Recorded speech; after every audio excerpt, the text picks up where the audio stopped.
Good evening and welcome to the Peugeot Evolution. So we're going to be looking at the 206cc and the hybrid 3008. Now, I've always been a fan of Peugeot. I really like the 19 GTI, which is the 205, as well as the 309 as well. I think my favourite of those is the Goodwood. But as far back as I can remember, my granddad's always had Peugeots too. He used to have a 504 Estate. Now, as he was a funeral director, it was the perfect car to pick up bodies.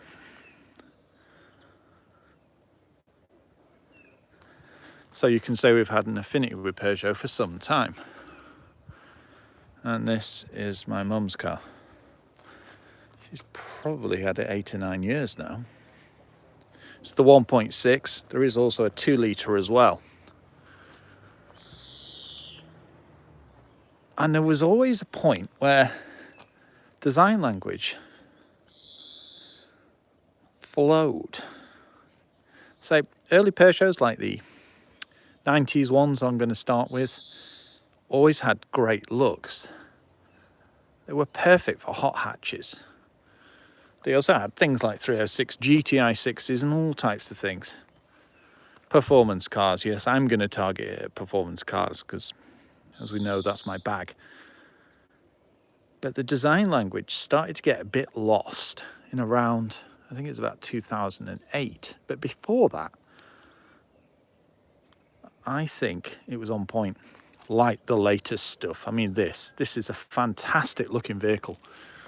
Frameless grille and a big lion. As we know, that's going to be replaced very soon with a shield, which then harks back to about 1960. But as far as the 206 goes, I think it's a very good looking car. But it just shows you how much the brand has changed. The shaping of the headlamps, the shaping of the grille as well. Back then it was more like a bar style grille with a little bit of metal and mesh, and that's the kind of styling it was. Whereas in today's world, it's all this kind of construction. I mean, to see a frameless grille, that's something new, because let's face it, most cars have got frames around the grills. Whether it be Nissan, MG, BMW, whatever. So I think that's a really good thing for Peugeot. I really do. Well, the thing about the 206cc is the body lines. And look, yes, we all likely remember the Lexus style lights. There was certainly a big fad back in about 2000. Started with, I think it's the IS. It could have even been another Lexus, I can't actually remember. But I much preferred these style lights. And these are the lion claw ones as well. We saw these on the 508. So there are some quite distinct changes. Hi, Daniel. Not really, I've just been talking about the general idea of Peugeot and our history with it and the kind of cars that I liked and that kind of thing. Thank you for the thumbs up, by the way. And it's not just styling that's changed either. A lot of the technology has, and the engines as well. I mean, the 205-19 GTI was a fantastic car. My friend used to have one of those when I had an 8-valve Golf GTI. And on paper, they were pretty close. I think the 205 had the edge, but get them on a back road, and they were basically like glue to each other. The reason I know this is because I was at college at the time, as was my friend. And he used to drive here, and then we'd drive to Lancaster, all the way under the crag. So it was like a train pretty much. He couldn't lose me and I couldn't lose him. The thing with the 205 was they flexed a lot more. The Golf felt more solid. It was an interesting drive in comparison.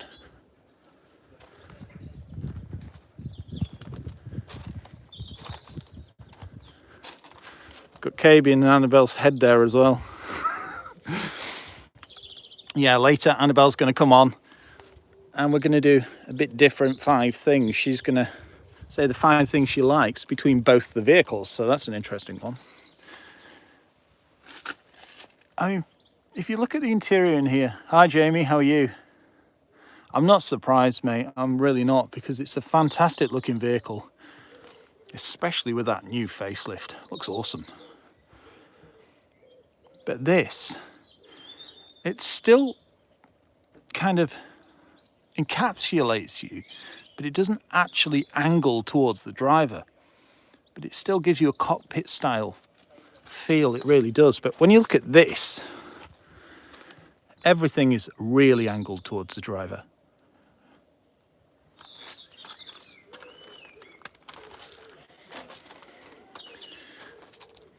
There was another thing that was very popular in 2000. Are you? Hyundai Kona. Well, I've not driven one of those yet. The Kia Niro's a good one, it really is. So look, yes, aluminium aircraft filler caps. This was definitely one of those big things back in 2000, could have been earlier as well. But it is quite amazing what's changed. Yeah, it does. And things like alloy pedals and that kind of thing. This is a 5-speed manual and this is the 8-speed automatic. And the refinement in here. And the thing is, you can tailor this interior as well. You can change this kind of thing. Obviously the seats as well. And you can put things in like a panoramic sunroof. But when you look at the 206, I think it's an extremely well-shaped car. I can do. Let's drop the roof on the 206. Can do if you like. Well, it's alright, I'll do it then. So let's drop the roof on the 206.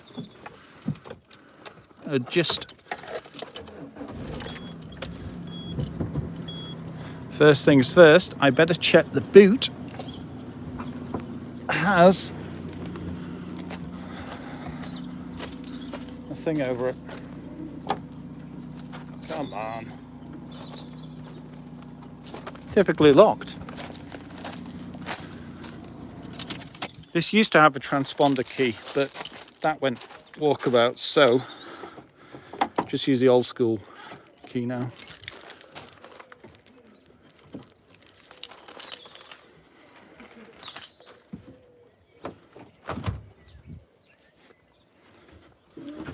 First things first, before we drop the seat, we have to remove all the stuff that will limit the roof dropping. Okay, I've got the safe guard across. Let's try again.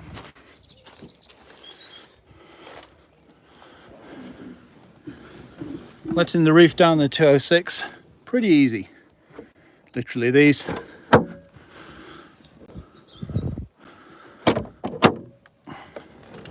And start the engine so it's not putting immense pressure on the battery. So, okay.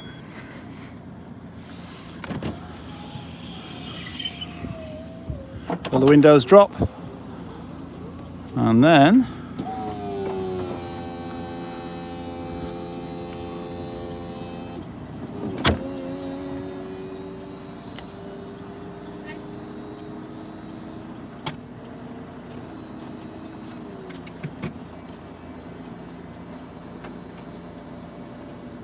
what I'll do in a moment is get Annabelle, watch, Okay, so there you go.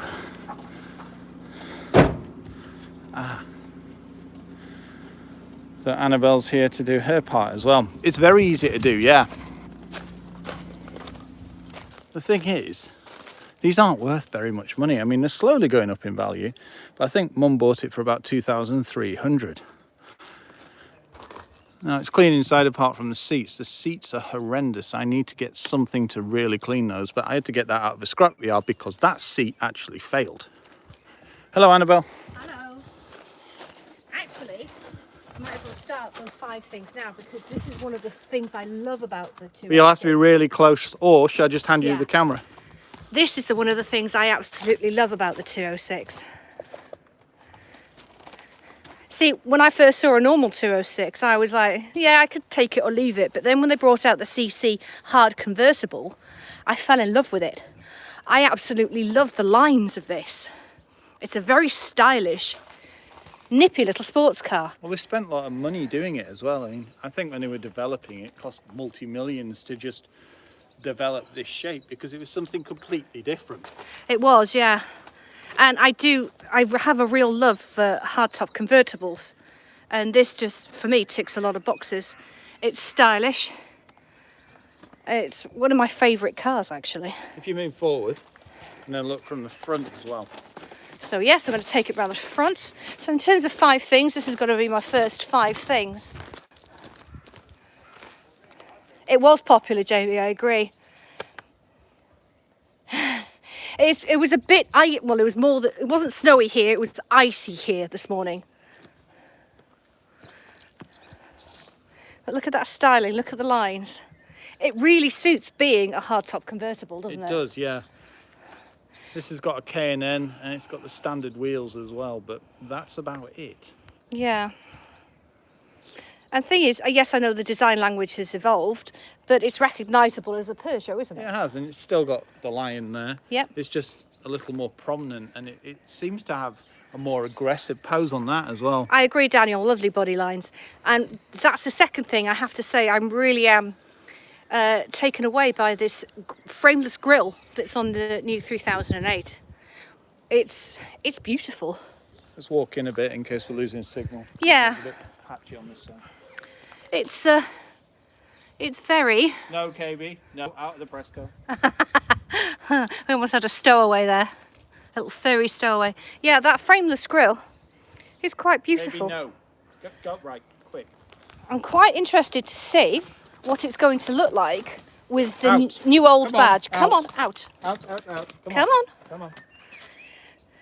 Planet Autocat strikes again. Out. Come on. I can't. Come on, right, out.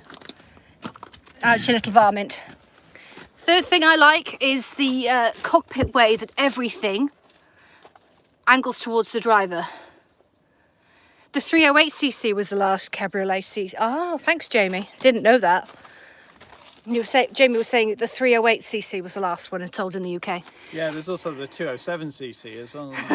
Yes, Daniel, Probably the not even cat. called a CC now. No, but I love the way that everything's angled to the driver. It just makes it, you encapsulate it. It's very much a cockpit feel. I know Ben covered that before, but it really does make a difference, especially if you're doing long journeys or if you've got lots to do.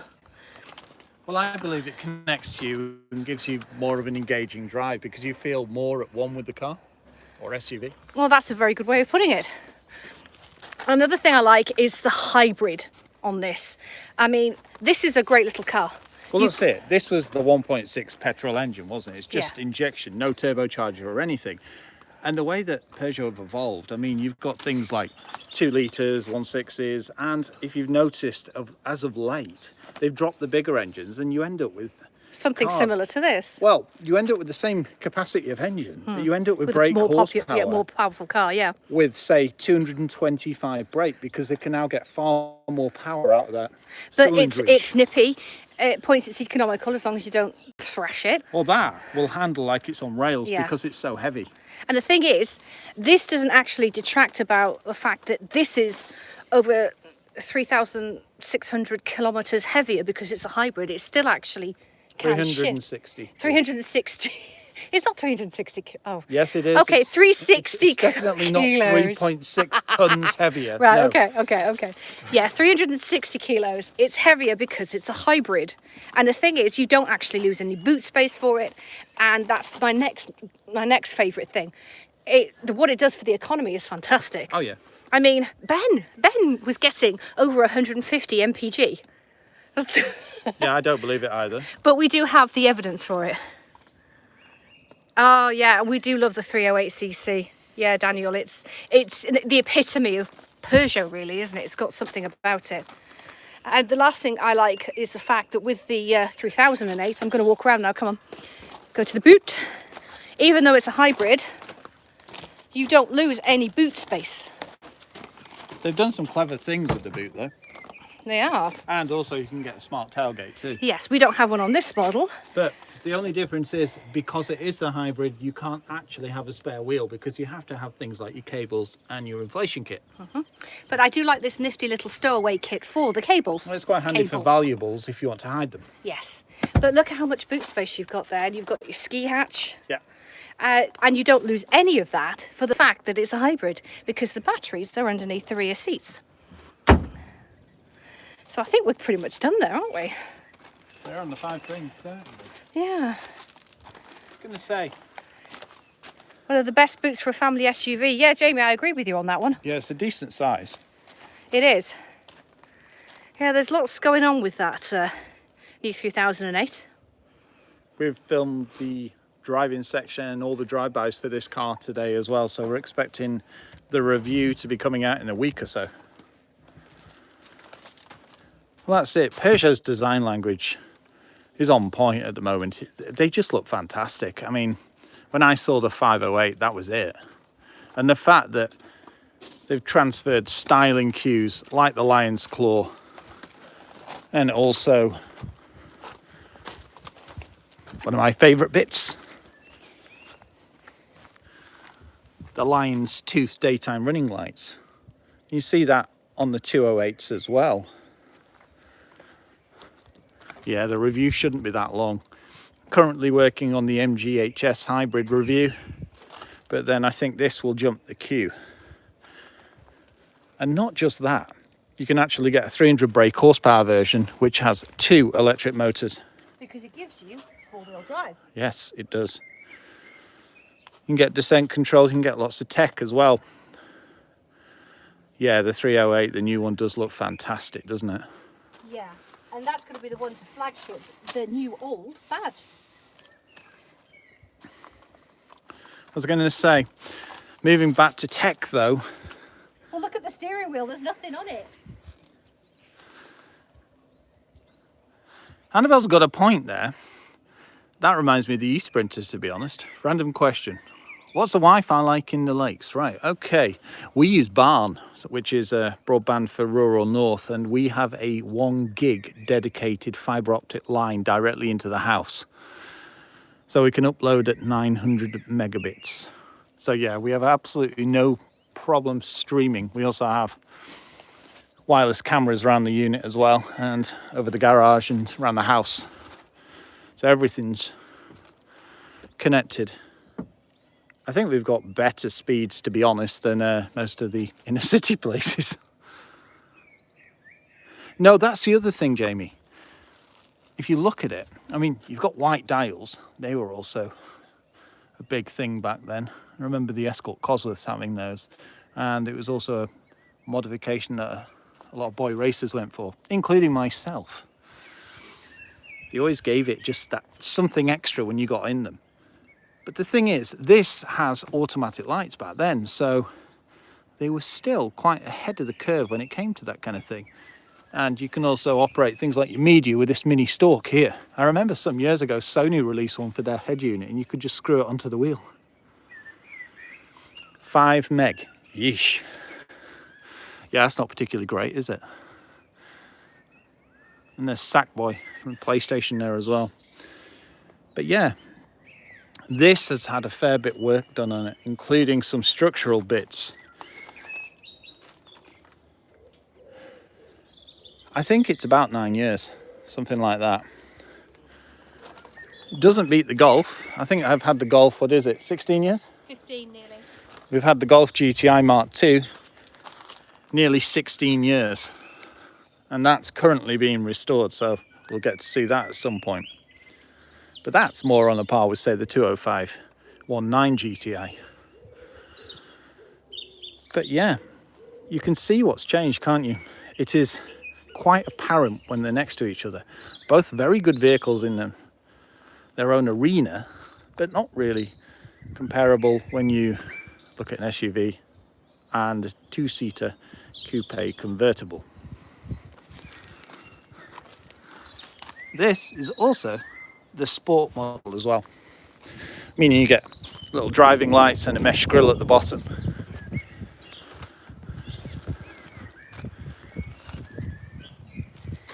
So I think that's it, to be honest. Thank you for joining us. We might do more things like this where Annabelle and myself just wander around with the camera and just chat about the vehicles and our experiences and the bits and bats that we love. Because this has been fun, hasn't it? Yeah, as always. Very much so. This goes back tomorrow, and we've got... What have we got tomorrow? Sorrento We have a Kia Sorrento on Thursday. coming on Thursday. Sorry, if you could repeat that, I completely missed it. It popped up and then disappeared rather quickly. Daniel. If you've got any questions about these cars, or if you'd like to see a review with a brew with the 206, please comment below, that'd be good. It'd also give me an idea of the kind of things to do with review with a brew. Getting a bit stuck because, let's face it, we've got a lot of brand new cars coming, including a Civic Type R. Back seats like in this. Yeah, legroom's what you might call sketchy. Children, to be honest. That's about it. Maybe a cat. Back seats in the 3008. Because Annabelle slid her seat right back. Pretty much no legroom there. But that's set up for me at 6'3". But you'll see that in the review. Lots of room in there. And I've still got lots of leg room, having moved it forward. Yeah, I know, it's quite amusing, isn't it, Daniel? It's I'd liken this to, say, the i8. I managed to get in the back of it, but getting out was an absolute nightmare. It's the same with this. I've travelled in the back, but I wouldn't recommend it. Also, the other thing, if I sit in that seat and I can't drop the seat low enough, my head actually pokes out of, say, here. And I've lost my baseball cap a few times driving down the road with Mum. So that's just something to note as well. So there we go. We will leave you to your evening, and thank you for joining us. If you've got any questions about either vehicle, please comment below. And also, don't forget to give us a thumbs up and subscribe to the channel. We've got lots of things coming up, starting on Thursday with the Sorrento. Then we've got an Exceed, a Type R Civic, and lots more. Thank you, and goodbye.